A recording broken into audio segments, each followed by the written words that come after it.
off with Giordano, 2-on-1. Michael Backlund shoots, scores! Benning, great move. Here is Benning, shot, scores! Comes free to Shane. Blocked by Lucic. Ran him over. And he wins it back to Foley, scores! No way! Oh my! No way! For Fiddler, backhand to scores! Oh my! And it is Gilmore waiting around the net, waiting. Backstrom slides it in front, scores! Jason Chimera! Kept in by Matthews. Here it is. Scores! 5 minutes into overtime in Game 5. And McDavid scores! Game winner! Series winner for Connor McDavid! I have been Alberta bound for all my life. And I'll be Alberta bound until I die. Welcome back to the 2 Months podcast presented by Shadified Salon and Barbershop here in Edmonton. I am your host, Joshua Marshall, and we have a co-host with us. We have a great guest waiting in the wing, and we'll get to him in a second here. But Clay Vanderham is with us. Vandy, how's it going? Vandy is dandy tonight. I'm excited. We're going off the beaten path again, and I love these episodes, especially with this gentleman. Yeah, exactly. So currently right now we have our great guest kind of joining us here. He's been with us before, so this is the second time on the podcast, but he is number one in the WPCA world rankings, and he's just getting ready for another great race here in High River. So we have Rae Croteau JR joining us. Ray, how's it going? Good, yeah. Thanks for having me back on, guys. No worries. How cool is that to be high up in the rankings there when we bring that up, and obviously being brought up a lot at the Stampede? Is it where things were at a couple of years ago where you retired and came back and coming full circle and back doing what you love and around the people you love too? I know you didn't lose the passion of this industry, I didn't think, but how cool is it to kind of be back and be in the position you're in right now? Yeah, it's something we've worked, really hard for, and I think the time off maybe fueled the passion and made me, just focus a little bit more on everything. And we're just happy to be back. We've put a lot of work in, on the off season and throughout this season, just being consistent and picking the right lineup and trying to just keep everybody healthy and rolling ahead. So it's worked out well that way. Nice. How many outfits have you had throughout the year up to this kind of point? I know usually you guys hover around 2, but have you had to mix a little bit more in the terms of being a long season as well too? Yeah, we've got 2 main outfits going, but total there's probably that 10 to 11 horses that have been mixed in and in the lineup. And every once in a while I have a horse that needs some time off or has just a basic injury and kind of goes on the IR a little bit, and then we throw a new one in and try to fill the hole, right? So focus was this spring to set 2 outfits and just leave them running. When we did need to make a change, just make sure we had one that could fit in and make us as good or better. So we've been able to maintain that throughout the season.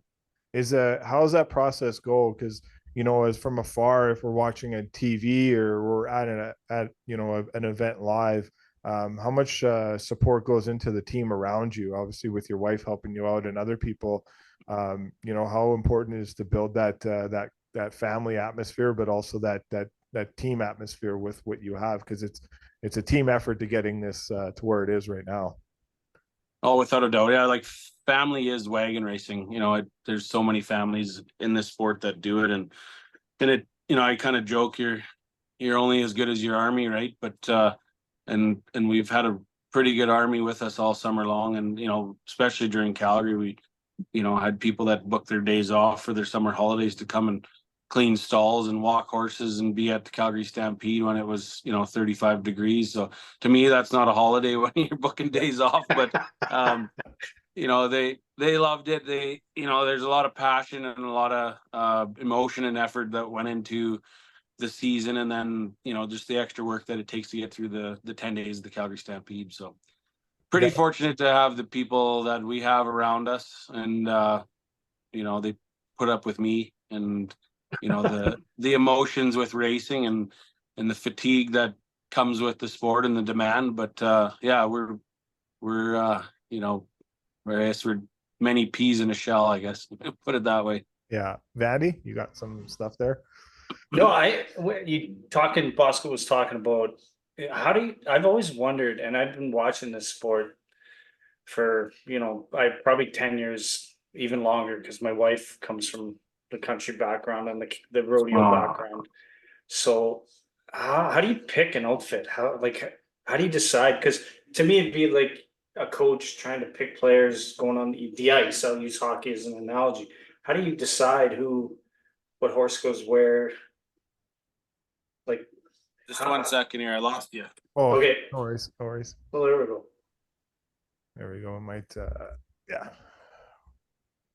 Just rural areas at times. So just let us know when you're back. But Rae, we can just kind of wing it as we can. Yeah. Sorry.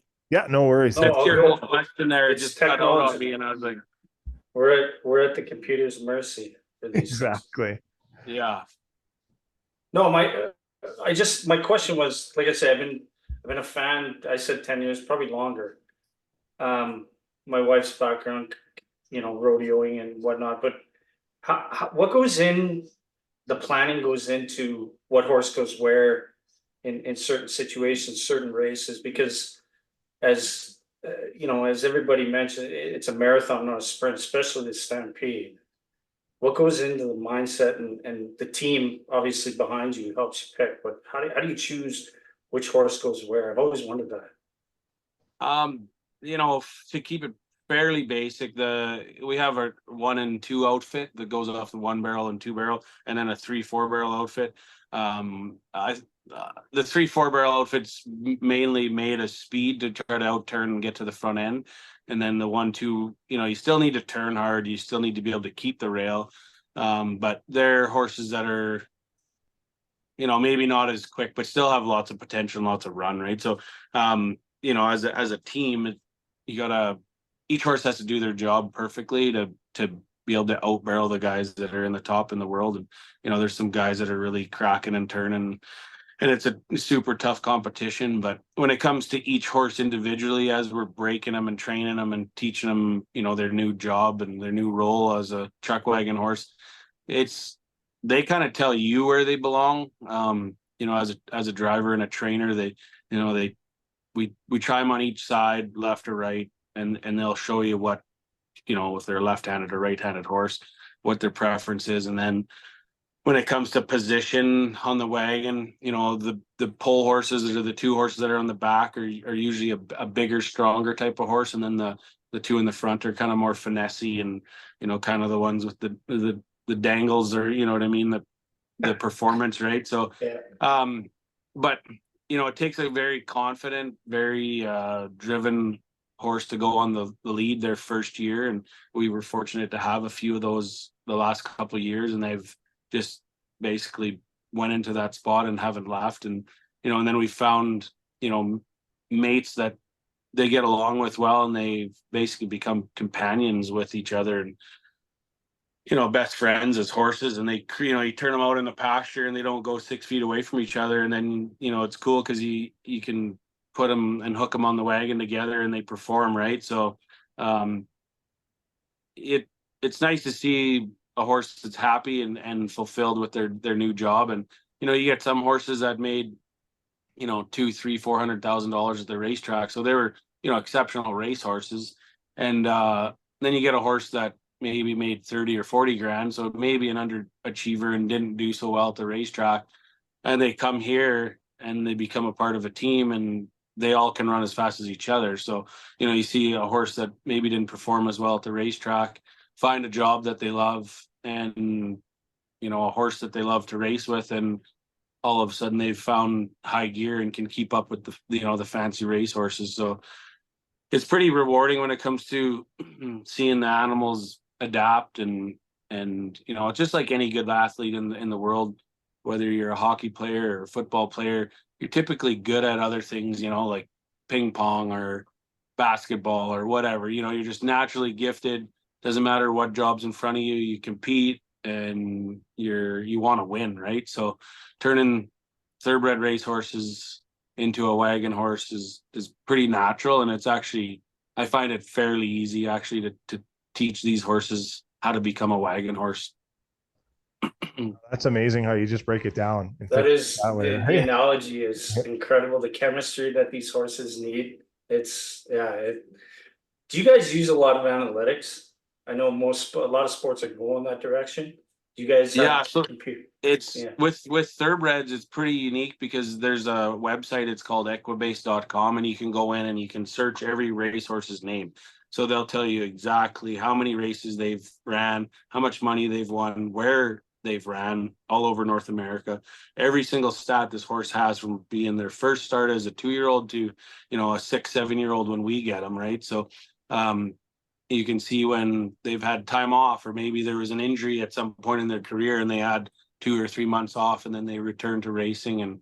And so, you get to see, when you talk about money and how much horses have run, we call like a $200,000 or $300,000 winner a classy racehorse, and that's kind of, we try to look for those horses. It's a horse that, that performed well all through his career and just has the winning attitude and is a competitor, right? So, and then we try to get horses that are 6-7-year-olds up to about 9, and they're horses that have matured, like a 4 or 5-year-old. They're kind of like a 16-year-old kid still. They wake up late, they're late for work or late for school or late for hockey practice, or, aren't consistent, they're lazy, they're this, they're that.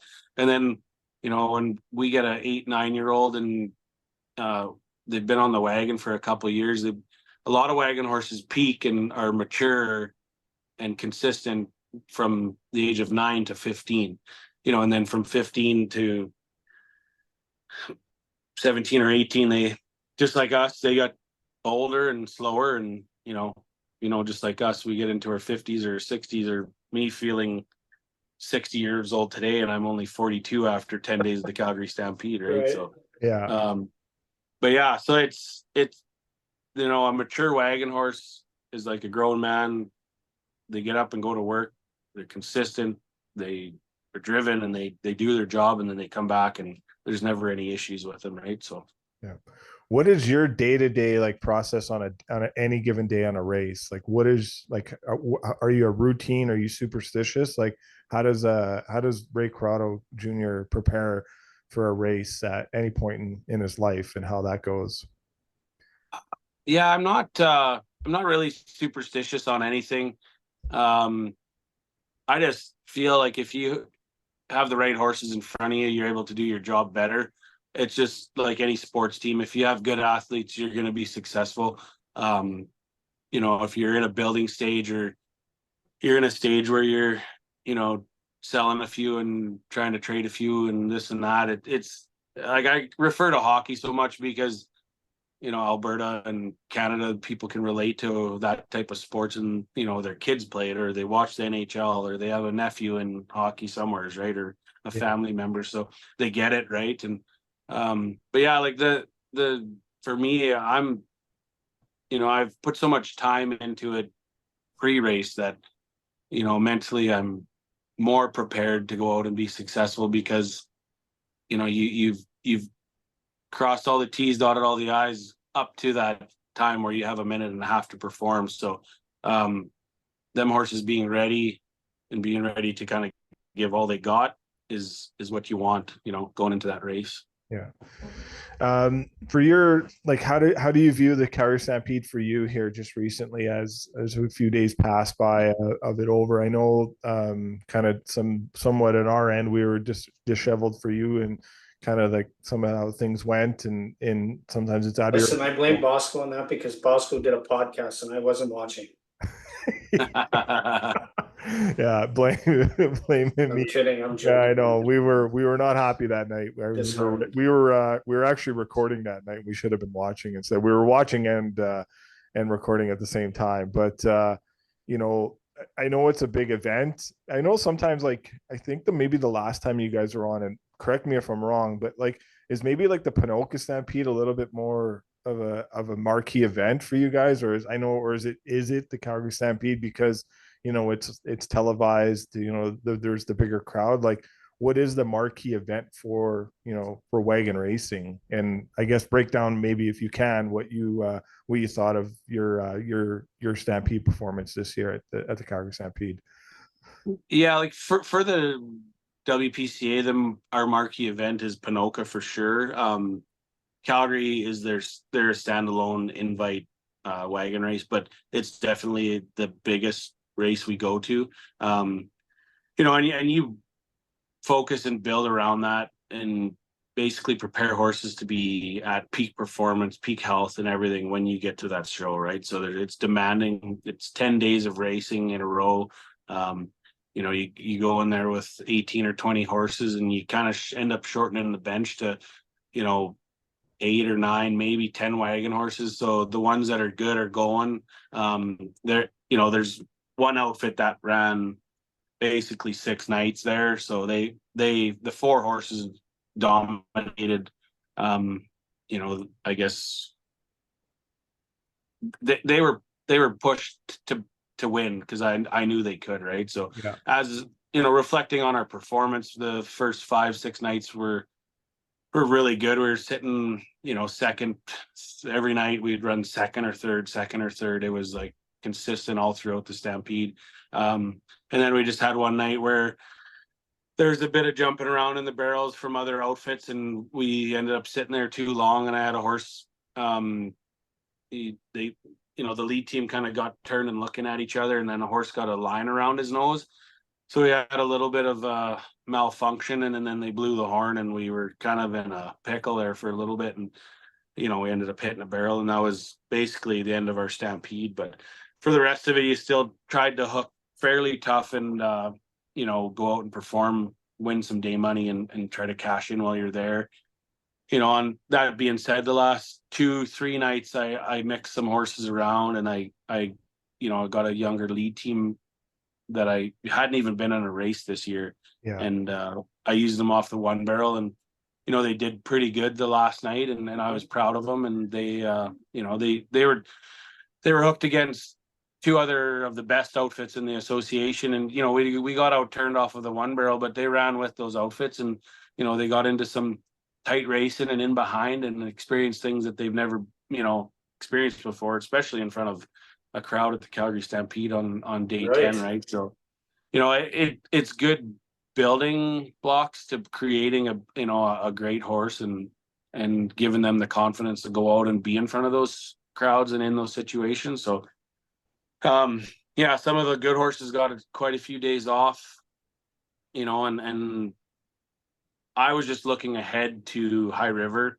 and the rest of the season and wanting to save those races, that those horses had in them to compete to win, the world title or win each show as we go down the road. So it's kind of a commonly known thing. Like each horse only really has so many runs in them for the season, or for their lifetime. So if you want to take it out of them in 1 or 2 years, or you can, manage them properly, don't overuse them, rest them, save them for the situations that are going to pay the most, then, those horses will, compete longer and compete better and, keep them feeling good. And if they're feeling good and they're happy, they love their job. Yeah, no, it's amazing. Like, obviously, something that maybe didn't go your way, and you're turning it into a positive. And I think that's like a testament to you as a person. And ever since I've known you and, chatted with you, you always try to look at the positive side of things and, looking at that and the amazing support you get. We're here cheering for you. And, Vandy's texting me here at times, and he's like, we got to let Rae know we're cheering for him. Well, and then you got Rupper and Brody, they're becoming fans because we are fans, right? So it's awesome. Yeah, I was like, Brody McIntyre, his kid and Trevor Ruptash's kid just got drafted in the Western Hockey League this past year, and the first round. So they're big sports guys too, and big hockey guys, and we'll kind of tie that in a second. But Brody's like, give me some more information on this. So Vandy's throwing things in our group chat, and I'm throwing things in our group chat. And listen, and everything I get from my wife, because her grandpa and her family. Her grandpa used to race chariots. And so every question I have, I turn to her and she's like, oh, just do this, do this, do that. Yeah. And that's why they Yeah. do this. And so it's good. So what next? Obviously the goal is to maintain where you are. Yeah. Just to when you're, it's funny because you talk about being consistent, but then you can't let off. You got to be fast every night. You got to be in amongst the group, and you got to, it's a battle for the rest of the season, right? And it's no different than any sport. If you're in it to win the conference or get to the Stanley Cup final, you can never take a night off, right? So being mentally strong and focused on the lineup and the horses and maintaining their health is like the key, the number one key.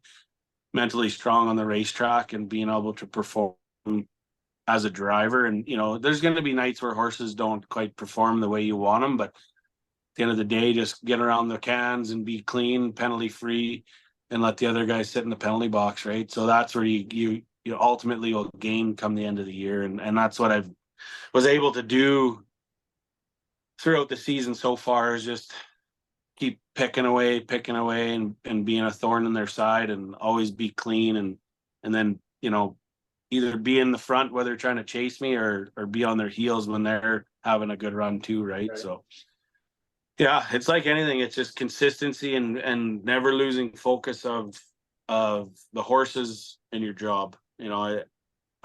I'll take a break when the season's over, and so will the horses. And so it's just like never getting lazy, understanding, even coming out of Calgary back to High River in the WPCA, the barrel settings in Calgary are a lot softer, right? So programming that in your head that you're going back to a normal barrel setting and to be prepared and to drive more aggressive, and they're actually a tougher barrel setting here than we compete in at Calgary. So just little things like that, you got to make mental notes and be prepared every year, and like look back on last year. Where did I make the mistakes? Where did I mentally get tired or fatigued? Where did things catch up to me where I wasn't quite ready, or I didn't pick the right horse, or a horse got hurt and I didn't have one to fill that hole, right? So there's a lot to it, and now it's all basically on me to make those decisions, and with the help of the crew that keep an eye out for horses, make sure everybody's healthy and feeling good and eating properly. But it's it's endless. You can lose hours of sleep on it, but at the end of the night, you got to be able to say, okay, I did what I needed to get done today, and they're happy and safe in the barn, and they're going to be ready in the morning. That's all. That's beautiful to hear that. And talking that. So is Curtis Glenclaw still kicking around with you? I know when he was playing, he would kind of be at the Stampede and stuff like that. And I know you guys are still very close friends, but can you talk about your relationship and your friendship with him, and having that support with the hockey community and other hockey players too that love this sport as much as you do too? Yeah, and he's not around as much as he used to. He's busy with work, and then he's got 5 kids, so like he's got his hands full, right? And his oldest boy, Stratton, he's playing hockey, and he's actually playing pretty competitive hockey and doing pretty well. So they were just down in Vegas for a tournament, and then they popped in on Sunday, the last night of the Stampede, and brought all the kids down. So it was good to see them. But guys like that and athletes, they end up falling in love with a sport like this, because it's just like being in the dressing room, and every horse is one of your teammates or your athletes, right? So a lot of people can relate to Chuckwagon racing and rodeo because it's such a family friendly environment, and you can come camping and hang out and spend the time with the animals and just relax, right? So but Curtis, he's been busy with work. He's actually working for his financial, basically the guys that took care of his money when he was playing hockey, the financial company. I don't know the name of them, otherwise I'd do a name drop on him, but so he's working for them, recruiting young players and nice. That's awesome. Educating them on how to prepare for retirement, or if you're going to spend 8 to 10 years in the league, what you're going to need to have on the backside of it. And, you still have 40 or 50 years of your life to play, to live, you know what I mean? And, how to manage that money and be prepared for when the big checks aren't rolling in anymore. So that he really enjoys that. And I think he's a very passionate guy, and he can connect easy with people like that. Right. And they know they're out for their best interest. Right. So, Yeah. I saw him at the last time I would have saw him would have been the Battle of Alberta playoffs. He was there with the kids, and we were just kind of sitting right behind him, kind of acknowledged him. And I text him here and there. I got his number from you, and we just haven't been able to hunker down a time to get him on, but hopefully sometime soon. But he definitely is a very caring and passionate and great human being. Whenever I text him a happy birthday or Merry Christmas or something like that, he always hear back. But one of the good ones in the industry for sure, and just a good friend. It's amazing to have that support, and you talk about it. Like, Vandy, can you want to elaborate a little bit more on that family vibe? Like, you're coaching and been involved in hockey for a while, but with your wife and all that, yeah, too, it's kind of cool it is. It's one thing, like, that's why I fell in love with this sport, because you learn about listening to Rae talk and how the horses are the athletes. I think we talked about this in the prior one, but the horses are the athletes, and the driver's kind of like the coach, and he's in charge of this whole team. But everybody just sees the five of you on the field or on the track. They don't realize the people behind the scenes that everything from the wife, the kids, and everything. When you go back having a good night, the wife and the kids are there. When bad night, they're there and they're supporting you. So it's no different than what coaching or playing. Same thing, and I dig that vibe. That is what it's all about. So obviously, yeah, absolutely. Especially, your family and kids and everybody there, and the people that work for you, they buy into the dream, right, and the passion, and then the sponsors are there as well, and they're falling in love with the animals. And I've got a lot of great comments through Calgary with how warm the family was, and the people that were there supporting us, and working and getting the job done from our sponsors that were there every night. So when people can tell you, I guess that's a life goal, and people can tell you have a great family, and they love what you guys do and how passionate you are about your animals in the sport, that you've maybe done something right along the way, right? So yeah, you definitely have for sure. So how excited are you for this next event to come up here? You're talking, obviously the barrels are a bit of a challenge, a little bit hard barrels. Yeah, explain that. So what is different? Calgary sets a softer barrel setting, so it's more of like a 2-3-4 setting. So there's not an actual one barrel there. They did that post-COVID, and when they went to three wagons, it's a safety thing. It's something that they've implemented. It basically turned it into a major drag race, because it's just start and turn and get out of there, and go to the front end and try to just basically whip and spur right to the finish line. So outside of that, we get here to High River and we get to a true one barrel, and there's 4 wagons per heat, so there's a lot more on the go. And just one sec, there's somebody banging on the trailer here. Yeah, no worries. We can. Yeah, no, it's pretty interesting how it all kind of shakes out for sure. But I gotta get okay. I gotta look at the schedule. I gotta get to Panoka. Anyway. Yeah, sorry. Okay, so they're all good. No worries. Back to the barrel settings, they're just a true 1, 2, 3, 4 barrel setting, and there's 4 wagons per heat. And you just got to get out of the habits of what you kind of created throughout the 10 days of the Calgary Stampede with a weaker barrel setting. So just mentally being prepared. Last year, I remember coming here, I think I hit a barrel, and then there's 3 or 4 other of the top guys that hit barrels here because they just, couldn't snap out of it, So if you can take advantage of that and make a mental note that there potentially is going to be some guys that aren't quite ready for the barrel settings, and that's just more points in the standings and you're going to jump ahead of them. So that's my goal. Just be ready for the barrels and be clean and do my job and let everybody else fall where they fall. Right. Yeah.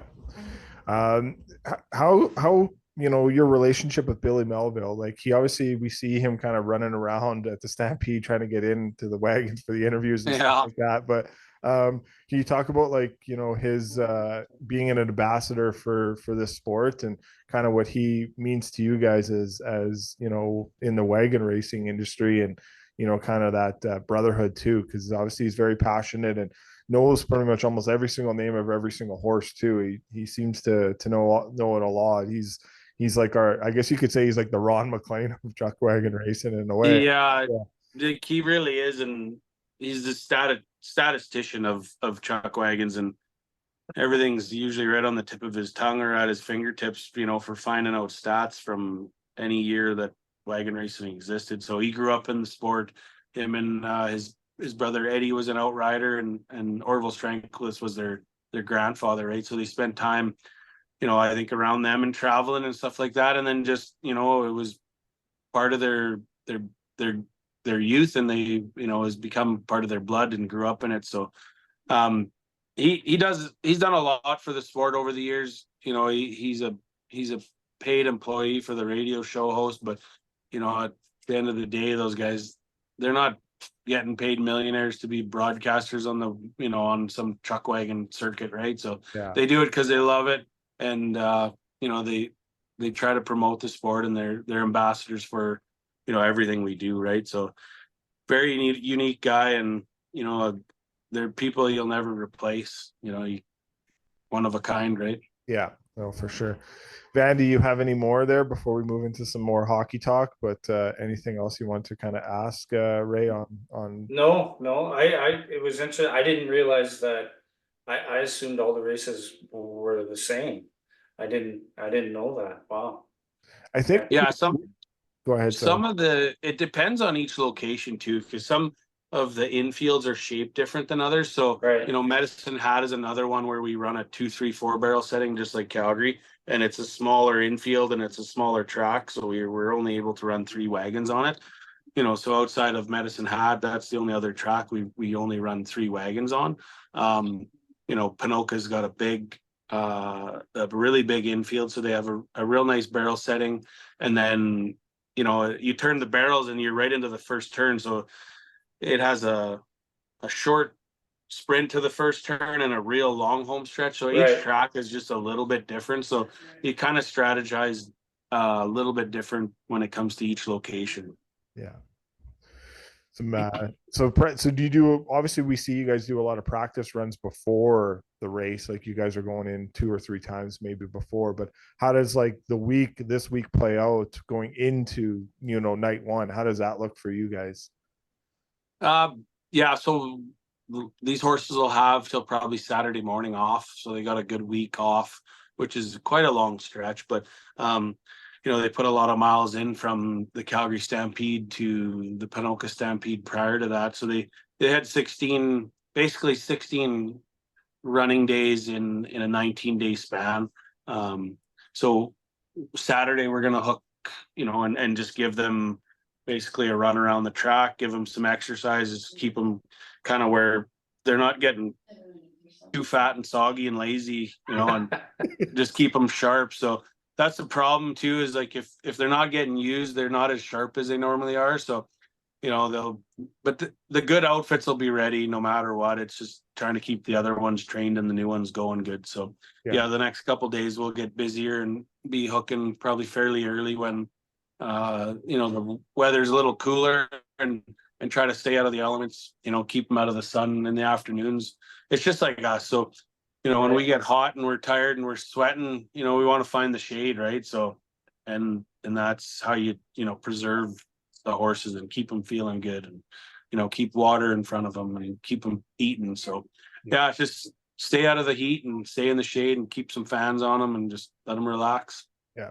Take care of them, treat them, because they're prime athletes. These guys are amazing, amazing horses, amazing athletes, in what they can do.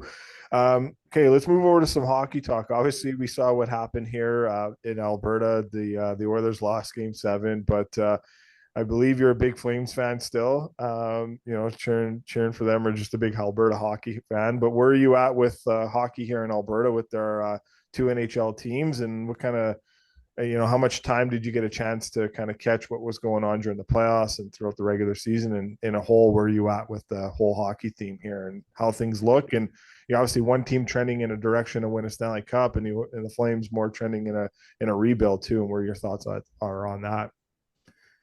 I think they're both exciting times for each team because, Calgary has never really had a rebuild and started over. So I think the things that Conroy's doing and how aggressive he's been is going to set them up for success here in the next 3, 4, 5 years. Right. So, on a standpoint of Edmonton, we literally had a TV sitting up in the liner, and when we're hooking and harnessing, like the game was on. So when we weren't hooking or getting in the wagon, we were listening to it or we were watching the score. And I'm an Alberta first guy.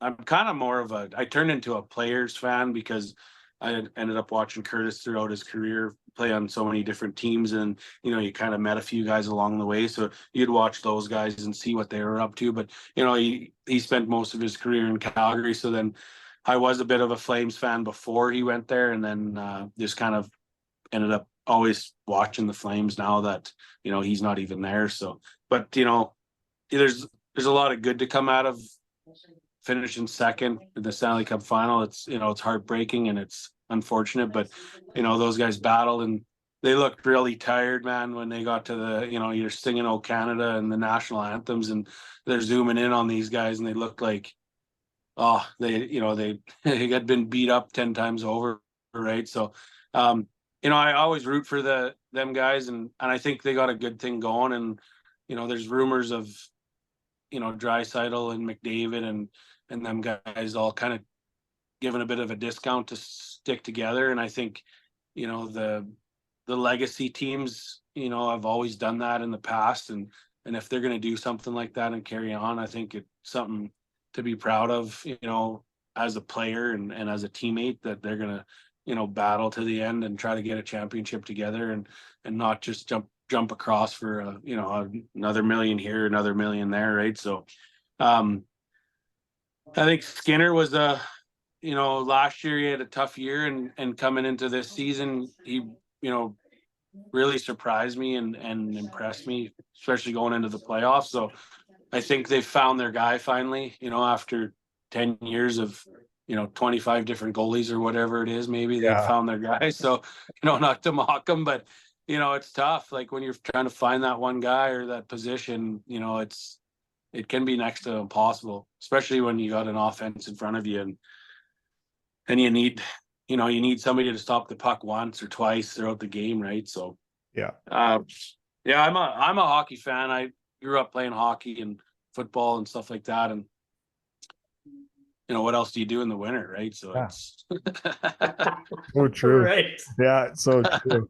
We tweeted out last night. We got some information on we tweeted on our Too Much podcast account that Draisaitl, McDavid, and Bouchard are willing to take less. So and got a little bit more confirmed on that today. And the one of the things I got today, I'll get your guys' opinion on it, and very well, great breakdown by you, Ray. It's awesome, and Vandy will probably attest to it, the breakdown. But it sounds like Stan Bowman's going to be the next general manager here in Edmonton for the Edmonton Oilers. Pretty much got that kind of confirmed around 3:00. Kind of made a post about it. There's been a lot of negativity towards that in that aspect right now, and obviously for what happened. But we know what Sheldon Kennedy Respect Group has done for organizations, and it sounds like Stan Bowman's worked with Sheldon Kennedy.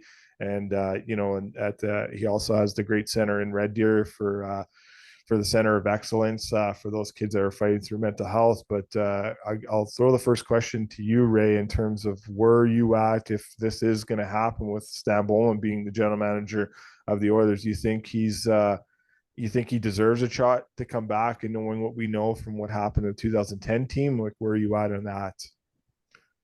It's a tough one, because people don't heal that quick, right? So I get both sides of the story.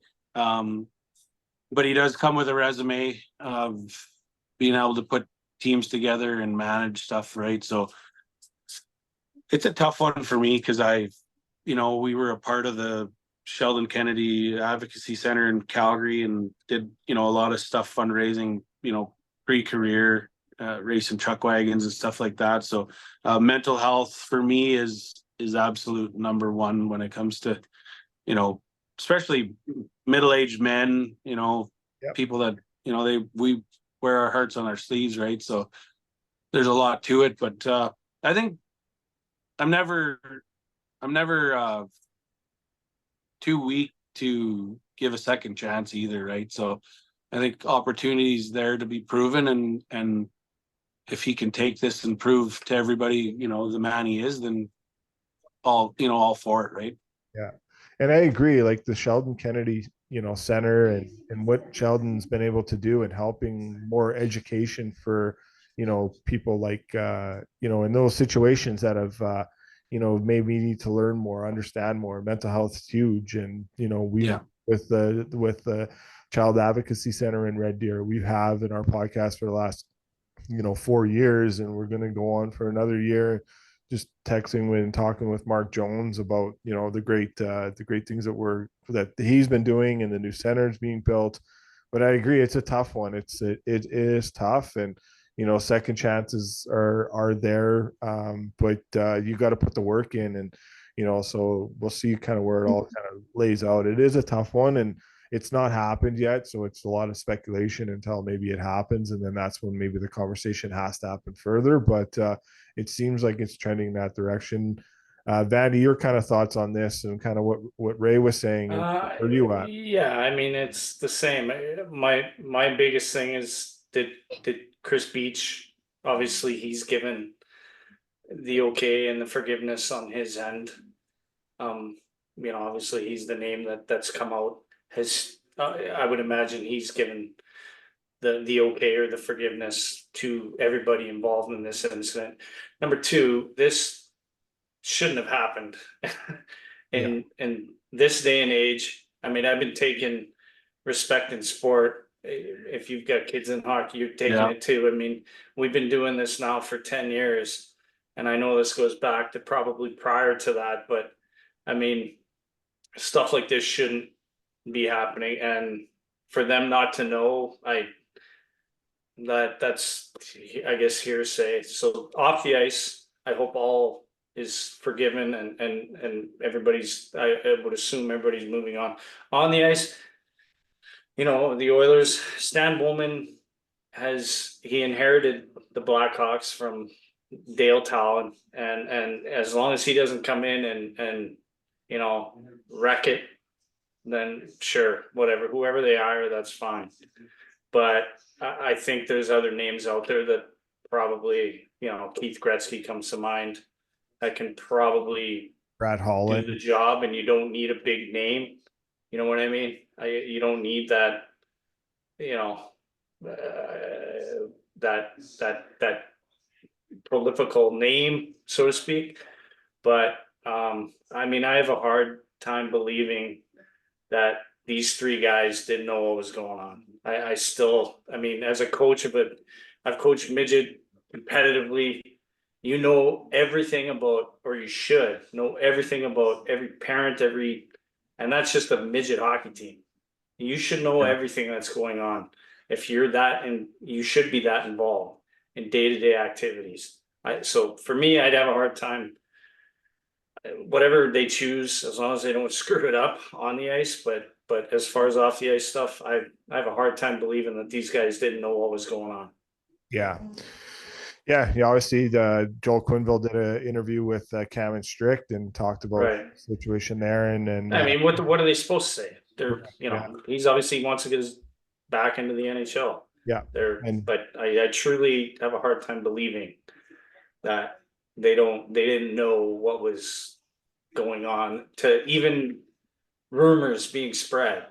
There had to be something, but anyway, that's probably a different conversation. Yeah, as long as there's forgiveness from not, did I say Chris? I meant Kyle. Is it Kyle Beach? Yeah, Kyle Beach. Yeah, Kyle Beach. Sorry, I said Chris. Yeah. As long as there's forgiveness on his end, then that I'm okay if they do hire him one way or another. And yeah, it sounds like Beach is obviously, from what it sounds like, even talking to him talking to Sheldon Kennedy saying, Yeah, I endorse, a return back to the game for, Stan Bowman in this. right. See with Joel Quenneville too. So we'll see where that shakes out. It'll be a story to follow as it gets announced or when it gets announced. And obviously the Draisaitl contract will be the That's first. what I don't understand. Why do we like?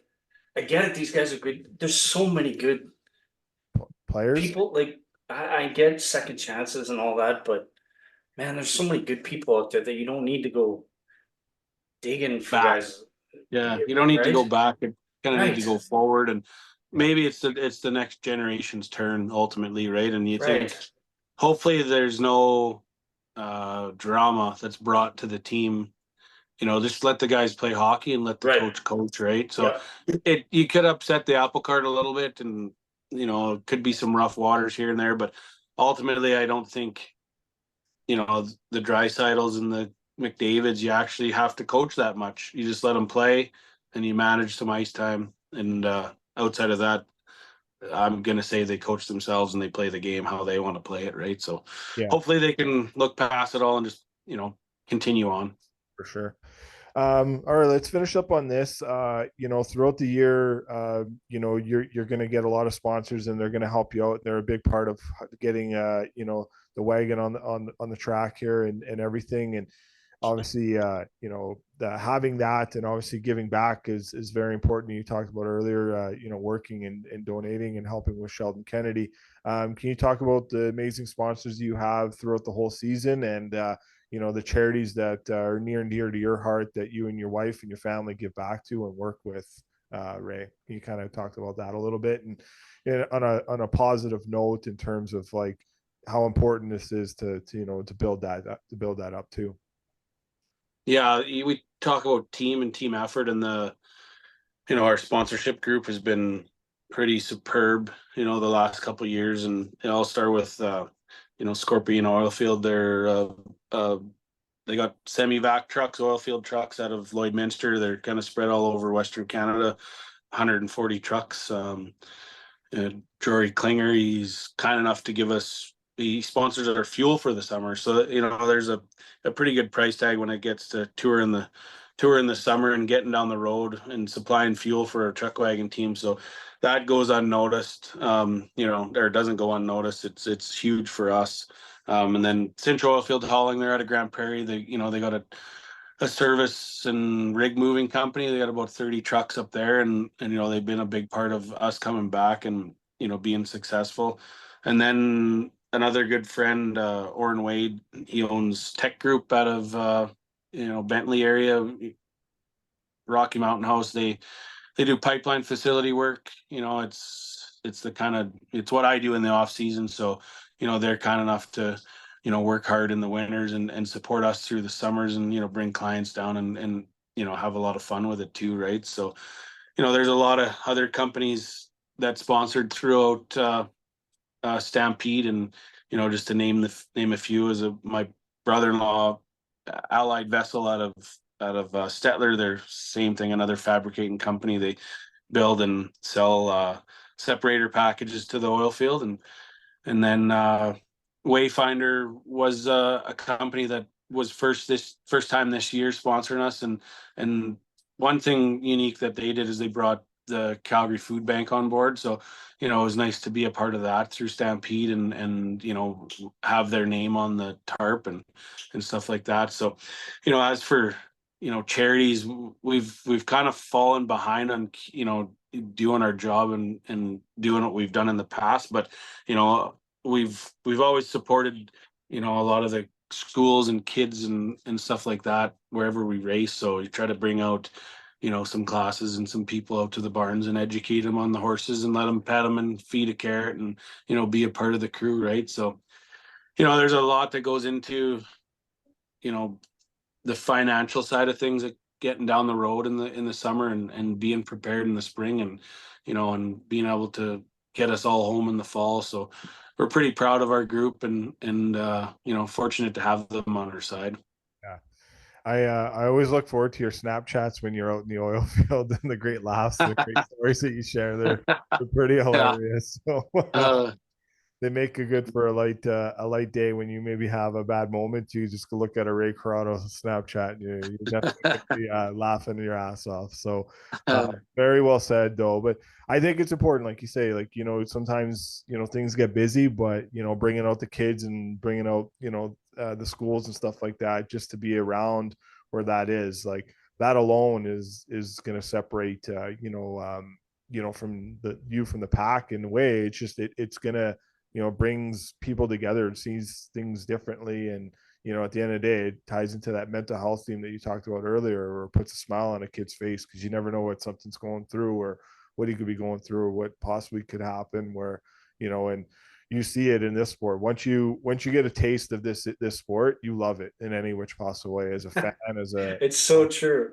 Just, it's me. It's like, I remember watching you several years ago, you and Glennie, and just seeing like, and then I was glued to it. Like, it was like the rainbow wagon. Like, I'm glued to the rainbow wagon. And then that's kind of how I, followed you on social media, connected with you. And then, that opened up with us getting to know Kurt Bensmiller, and, but it just, there's great people. And I love the little shot he took at the Oilers in his interview with Billy Melville. So I don't know if you heard that, Ray, but it was pretty funny. So, but no, I missed it. Sorry. Yeah. He just, we were talking about, obviously he had a new team on, and he said, "I hope they don't take 20 years to build like the Oilers did." Yeah.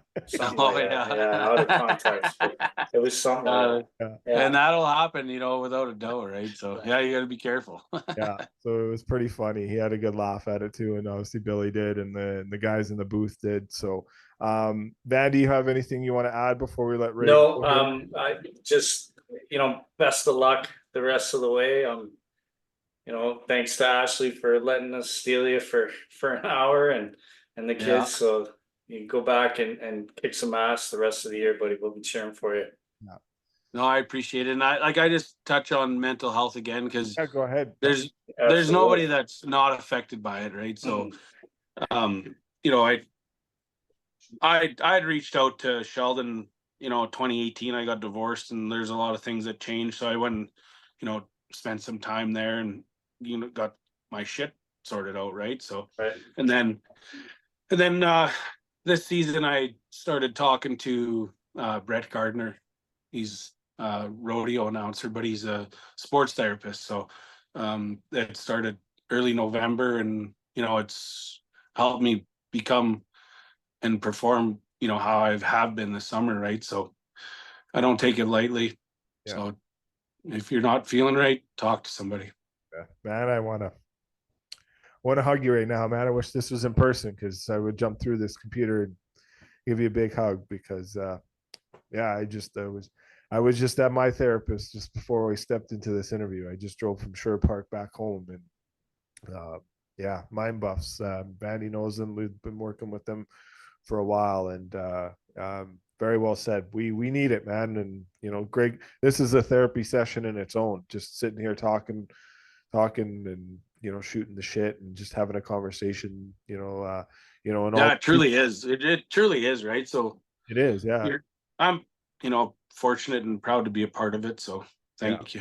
No, it is. And we love you, man. All the best. Again, great success, and get that title. You deserve it. It's going to be well earned, and we believe in you, and all the best. And again, looking for those Snapchats in the wintertime for some good laughs. So I got to get back on track here. You guys got to laugh and have some fun too, right? So nothing like a good Snapchat here and there. Yeah. And hey, anyone listening, again, if you're struggling, we know we put these podcasts out twice a week, and a lot of people that listen to these episodes to fight some maybe demons that are going on in their life. But you're not alone. We love you guys. We're always thinking of you guys.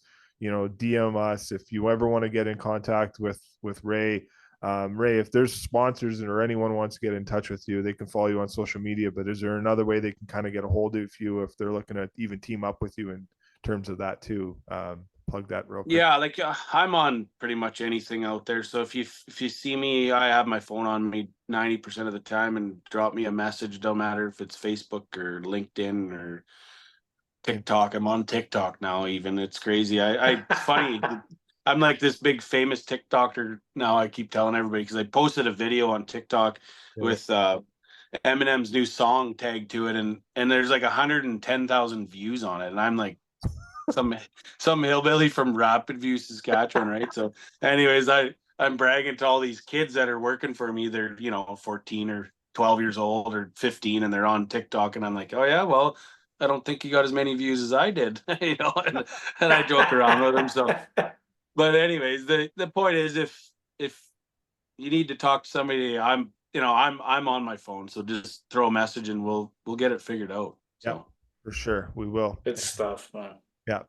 All right. Well, take care. All the best. Have a nice Kick ass, right? right? And have some water. Get those electrolytes in or whatever it is. But again, everyone, we love you guys. Take care. And we'll be back next week with some more episodes. Really appreciate the week and the support we get from every one of you guys, and you guys continue to hand to our amazing guests like Rae Croteau. Take care.